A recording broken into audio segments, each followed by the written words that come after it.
देखिए, आज शिक्षा विभाग की एक बैठक हमने ली है। उसमें मैं 3-4 चीज़ों पर हमारा जिक्र हुआ है और शिक्षा विभाग क्या कर रहा है, एडमिशन्स को लेके हम लोग कहाँ पे खड़े हैं, स्कूल में बुक्स को लेके, वर्दी को लेके भी बड़ी शिकायतें हम लोगों को मिल रही थी, आम जनरली मीडिया के माध्यम से, सोशल मीडिया के माध्यम से। तो सारे पे मैंने आज एक रिव्यू मीटिंग ली। बड़े संतोषजनक बात यह है कि 30 अप्रैल तक 5वीं क्लास में, जहाँ पिछले साल हमारे पास 2,07,685 बच्चों का एडमिशन था, वही अभी तक 2,04,163 बच्चों का एडमिशन हो गया है। और इसी में 52,028 बच्चे अभी पेंडिंग है उनका। एक तो ये कि भाई बिल्कुल पहले से ज़्यादा एडमिशन्स हमारे इसमें इस बार हुए हैं।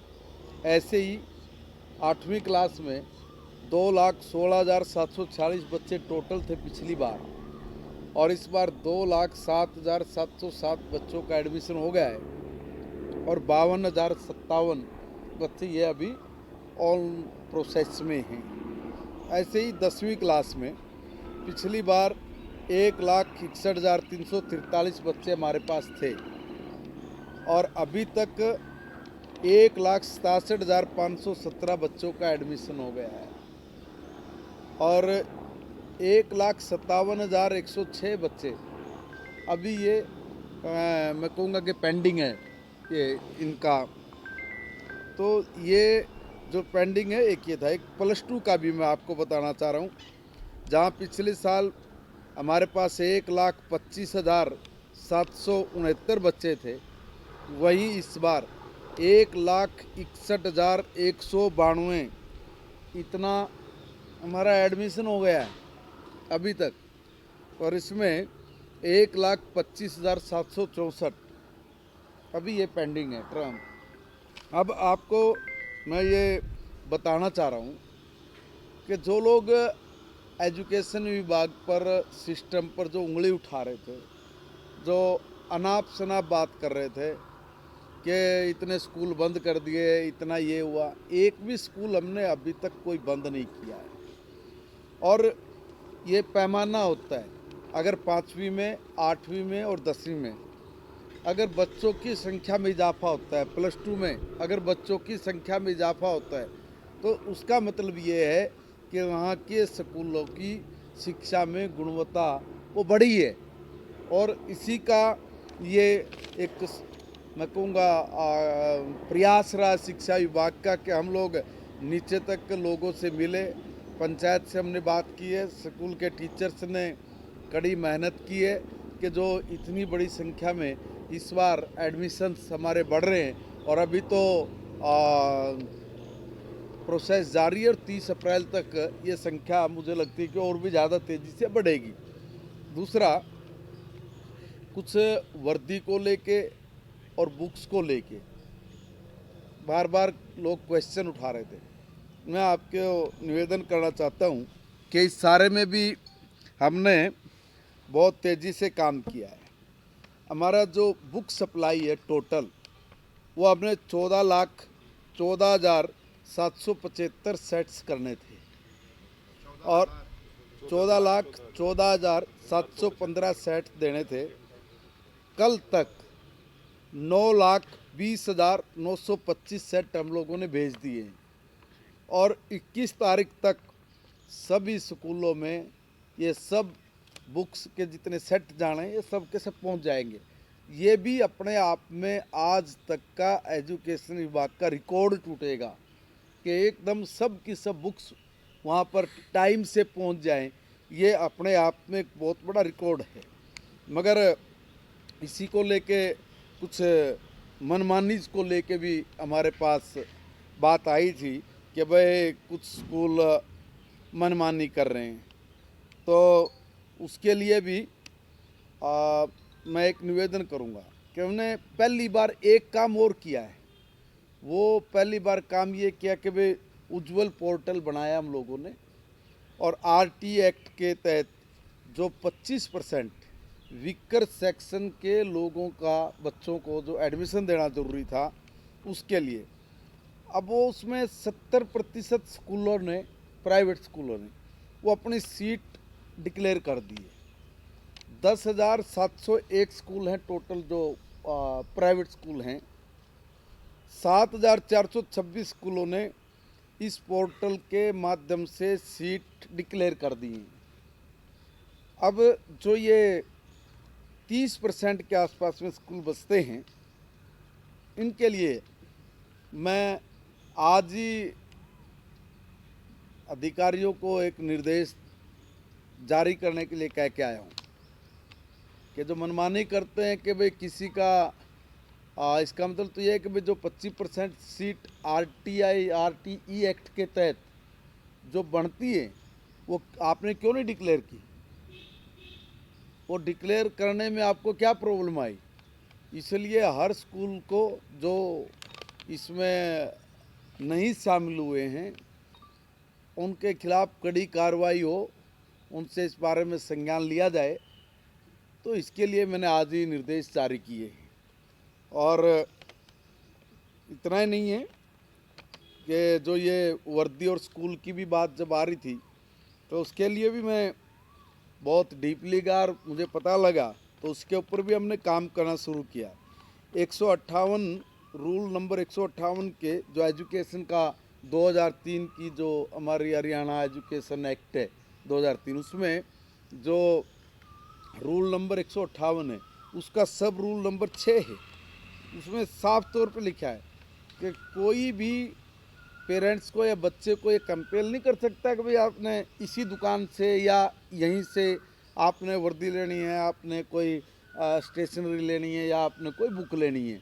एक तो ये, और उसी के रूल नंबर 7 में ये भी तय है कि 5 साल तक कोई भी स्कूल अपनी वर्दी वगैरह उसको चेंज नहीं करेगा। अब इसमें भी मैंने उनसे संज्ञान मांगा है कि ज़रा बताइए कि भाई किस किस स्कूलों में ये सब हुआ है, इसके भी एक ज़रा बताएं। मगर ये ध्यान में आता है कि जब कंप्लेंट्स करते हैं तो उसके ऊपर हम लोग कार्रवाई कर सकते हैं। तो उसमें भी मैंने पिछले दिनों ये टोल फ्री नंबर जारी किया था। जब मैंने आपसे पहली बार कहा कि भाई हम लोग ये सब करने वाले हैं, तो टोल नंबर जब हमने जारी किया तो उसमें टोल नंबर पे कुल हमें अभी तक इस वक्त तक 57 शिकायत आई है, 57 शिकायत, और ईमेल के ज़रिए 40 कंप्लेंट हम लोगों को मिली है। ये अभी तक है।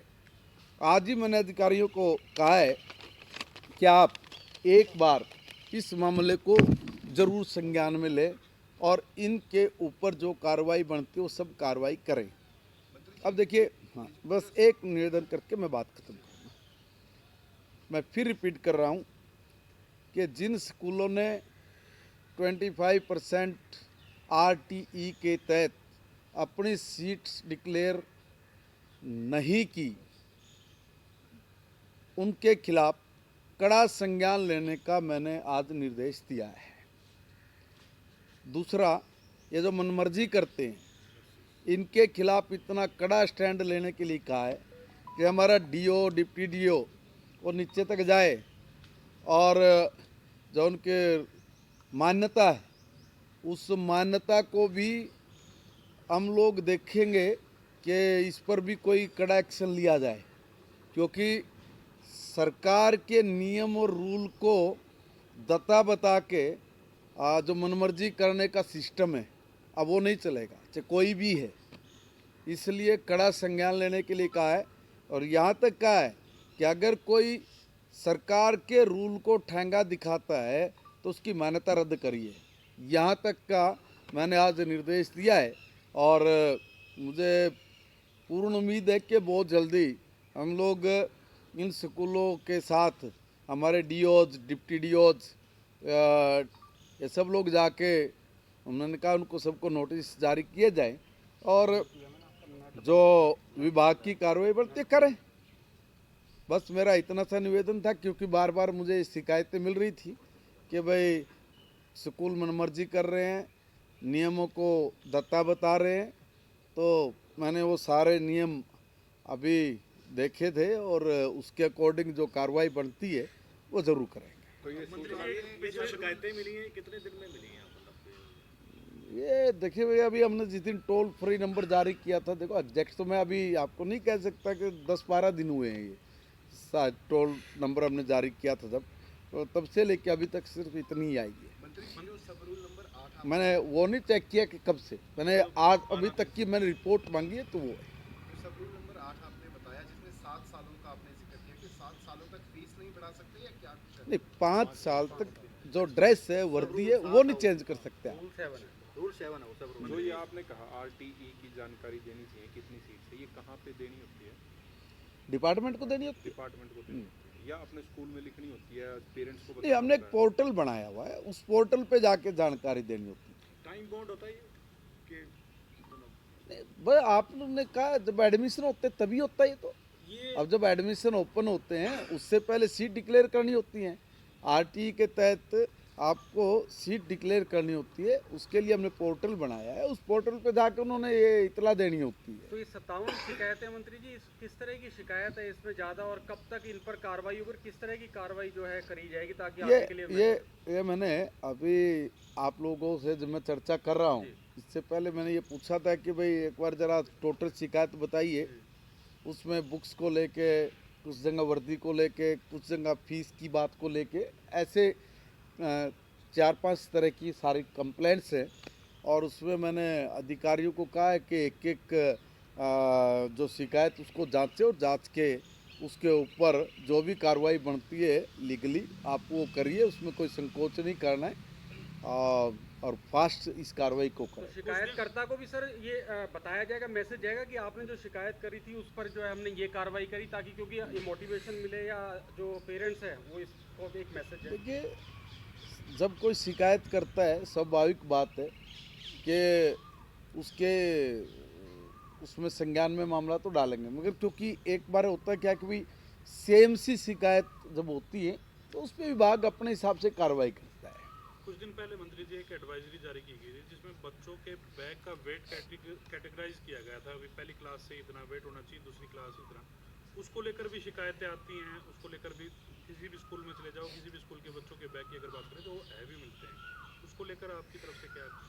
देखिए, अभी ये पहले भी एक बार मामला संज्ञान में आया था, इस पर भी मैं कहूँगा, देखिए कुछ चीज़ें क्या होती है कि भाई ये डिपेंड होता है लेक्चर पे कि भाई आज कोई 4 घंटे 5 घंटे लगती है, तो जो वज़न है वो पीरियड्स के हिसाब से होगा। मान लीजिए कि भाई आज कोई 3 पीरियड लगेंगे या 2 पीरियड लगेंगे या 5 पीरियड लगेंगे, या बाद हिंदी का इंग्लिश का इतना वो होता है। अब उसमें कोई किलो आध किलो की बात को भी अगर कोई ये करता है तो वो नहीं जमती। मगर मैंने उन पर ये कहा है कि भाई कुछ ऐसी शिकायत भी 1-2 ही आई थी, मगर जैसे हमने पोर्टल पे कहा है, पोर्टल पे कोई ऐसी शिकायत शायद नहीं मिली है। शायद की बात कर रहा हूँ क्योंकि अभी उनको मैंने कहा है कि भाई आप देख के बताइए, वो उसको स्टडी कर रहे हैं।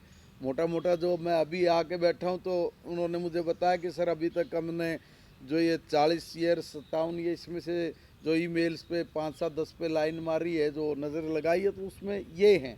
अभी तक ये बस्ते के वज़न वाला उसमें कोई कंप्लेंट्स नहीं मिले। मगर फिर भी मैं ये कहता हूँ कि अगर नियम से बाहर कोई बात होगी तो उसके ऊपर हम लोग ज़रूर संज्ञान लेंगे। अस्थायी थर्मल प्लांट का उद्घाटन जो हुआ, शिलान्यास जो हुआ, तो दीपेंद्र हुड्डा कह रहे हैं कि ये तो कांग्रेस के टाइम के प्रोजेक्ट हैं जिन पे बीजेपी अपनी मोहर लगा रही है।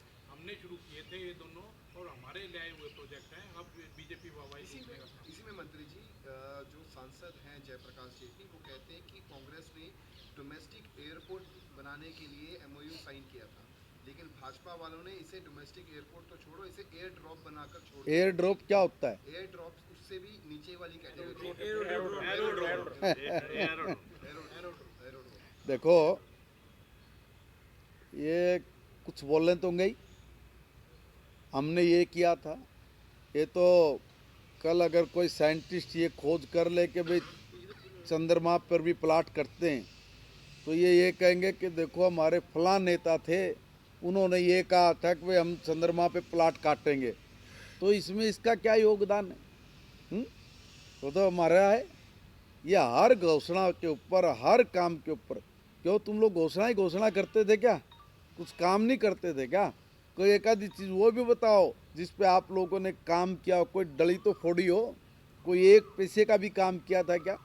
एक कागज भी किसी जो बड़े बड़े प्रोजेक्ट्स आज हरियाणा में लग रहे हैं, चल रहे हैं, उस पे सिंगल कागज भी आप लोगों ने चलाया हो, उसकी कोई फाइनेंशियली किस्त आपने जारी की हो, या आपके द्वारा कोई ऐसा काम जो कोई 5%, 2%, 1% शुरू ही हो गया हो, कुछ तो किया होगा।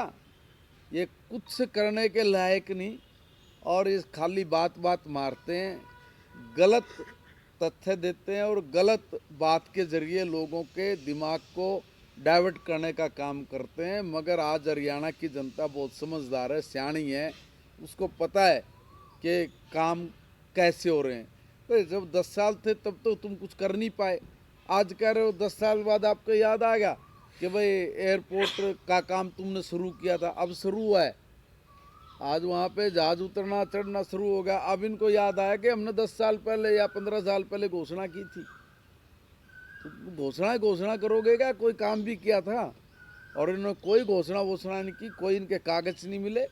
ये हमारे विधायकों द्वारा सीएम कोड भी हमारे टाइम में लगा है, और हमारे विधायकों की डिमांड्स के ऊपर ये सारे काम हुए हैं। एक ट्रांसफर ड्राइव काफ़ी लंबे वक्त से टीचर वेट कर रहे हैं, तो ये कब तक शुरू हो जाएगी ट्रांसफर ड्राइव? बहुत जल्दी, देखिए उस पर काम जारी है। और मैं अगर एक कम शब्दों में बात बोलूं तो अपने हरियाणा में जो 1.5 महीने की छुट्टियां हम लोग बोलते आए हैं, जैसे ही ये ख़त्म होंगी, हर टीचर वो अपने स्टेशन पे होगा, जो भरेगा ड्राइव पे जाएगा, उस ग्रीष्मकालीन अवकाश के बाद आप ट्रांसफर कर देंगे? बिल्कुल हो जाएगी।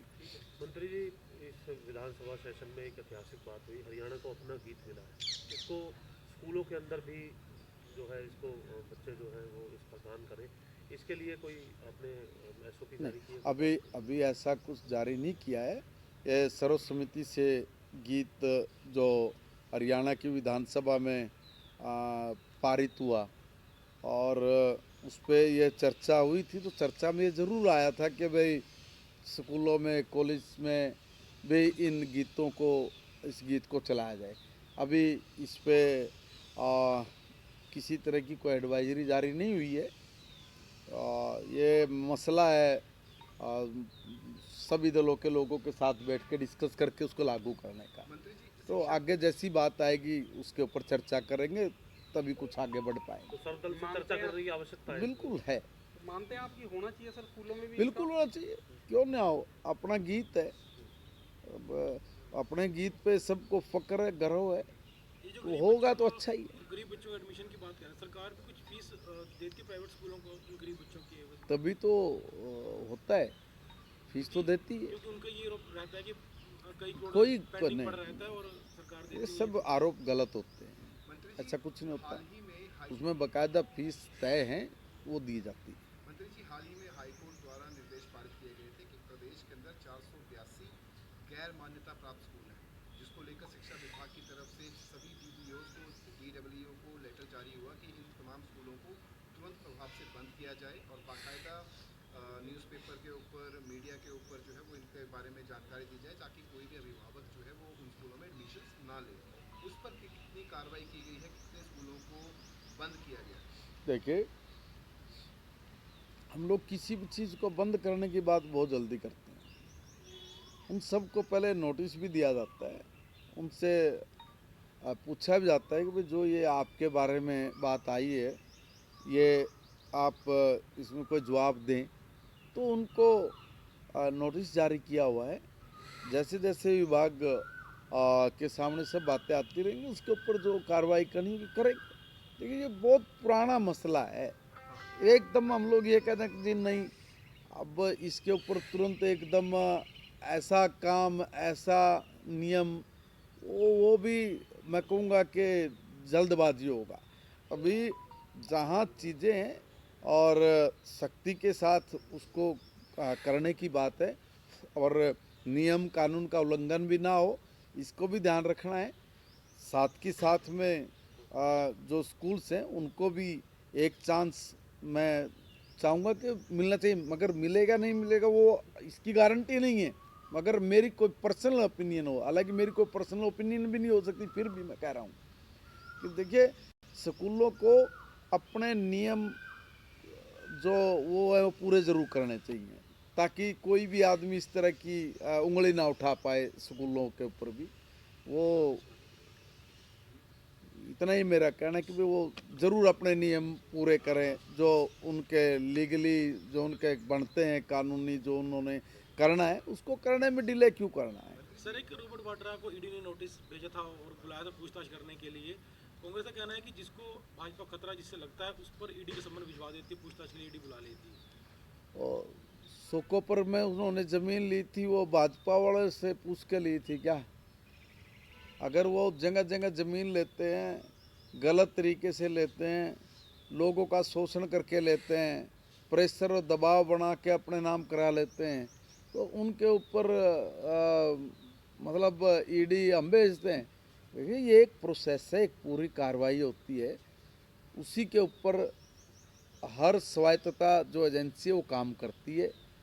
और ये ईडी भी एक स्वायत्तता संस्था है, वो अपना काम कर रही है। उनके पास कंप्लेंट होंगे, उनके पास कोई तथ्य होंगे, कोई प्रूफ होंगे।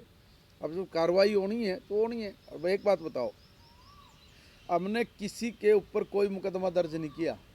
आपको एक नई जानकारी दे रहा हूँ, 2004 से लेकर 2014 तक जितने भी स्कैंडल हुए हैं, किसी एक स्कैंडल में भारतीय जनता पार्टी की आदरणीय नरेंद्र मोदी जी की सरकार ने कोई मुकदमा दर्ज नहीं किया किसी पे भी। इन्हीं के समय में वो मुकदमे दर्ज थे। लोगों ने जब ये घोटाले किए, इनके नेताओं ने, हर रोज़ आपके टीवी चैनल के माध्यम से हम पढ़ते थे कि भाई आज इतना बड़ा घोटाला हो गया, आज इतना बड़ा घोटाला हो गया। उसको लेके तो लोग प्रदर्शन करते थे, हम लोग भी प्रदर्शन करते थे, धरने पे बैठते थे, तो इनके खिलाफ थानों में मुकदमे दर्ज होते थे। लोग ये कहते थे भाई मुकदमे दर्ज करने से बात नहीं, इसकी जांच कराओ और सीबीआई से जांच कराओ। तो इन्हीं की सरकारों ने सीबीआई को मामले सौंपे और सौंप के उसके ऊपर कार्रवाई नहीं करने दी। अगर भाई सरकार तो मारी है और कोई आ नहीं सकता, कोई बात नहीं, निकाल देंगे देर सवेर। बाई चांस इनके घोटालों से, इनके नकारेपन से इस देश का सत्यानाश कर दिया तो लोग दुखी हुए, वो मोदी जी को ले आए। अब जो कानूनी प्रक्रिया है, जो कार्रवाई वो जब हो रही है तो कह रहे हैं कि भाई ये तो खुंदक निकाल रहे हैं, ये तो दुश्मनी निकाल रहे हैं, या ये तो टारगेट करके कर रहे हैं। हमने कोई काम नहीं किया टारगेट रख के, सब इनके टाइम के इनके कारनामे, इन्हीं ने अपने नेताओं के खिलाफ मुकदमे दर्ज कराए थे और अब वो उस पर जो एजेंसी जो अपना काम कर रही है। मंत्री जी, आपने दाखिलों का जिक्र किया। सबसे ज़्यादा दाखिले क्या मॉडल संस्कृति स्कूल, आरोही मॉडल स्कूल्स में हुए या फिर भिवानी बोर्ड से संबंधित? भिवानी बोर्ड से संबंधित, भिवानी बोर्ड। हाँ, इसका पूरा मेरे पास आंकड़ा है। और जी, सब एक सवाल है, क्योंकि आप महत्वपूर्ण आपके पास मंत्रालय भी है। नेता विपक्ष न होने की वजह से कई जो है वीसीज की नियुक्ति नहीं हो पा रही है, आयोग में नियुक्ति नहीं हो पा रही है, कुछ ऐसी बात सामने आई थी। किस तरीके की परेशानियां हो रही है जो इस प्रकार की कमेटी होती है जिनमें नेता विपक्ष का होना अनिवार्य होता है, और क्या उसका कोई विकल्प सोचा है अभी? देखिए ये मामला से पूछे तो माननीय मुख्यमंत्री जी से संबंधित है और लीगली पक्ष है। उस पर मुख्यमंत्री जी ज़रूर चिंता कर रहे हैं, देख रहे हैं, बहुत जल्दी ये मामला भी सॉर्ट आउट हो जाएंगे। किस स्तर पे सर, कांग्रेस के स्तर पे या सरकार कोई विकल्प ढूंढ रही है? देखिए वो विकल्प नहीं, देखिए ये होता क्या है कि जो एक प्रोसेस है जो संविधान अनुसार है उसी के अकॉर्डिंग होगा। ठीक है सर, धन्यवाद।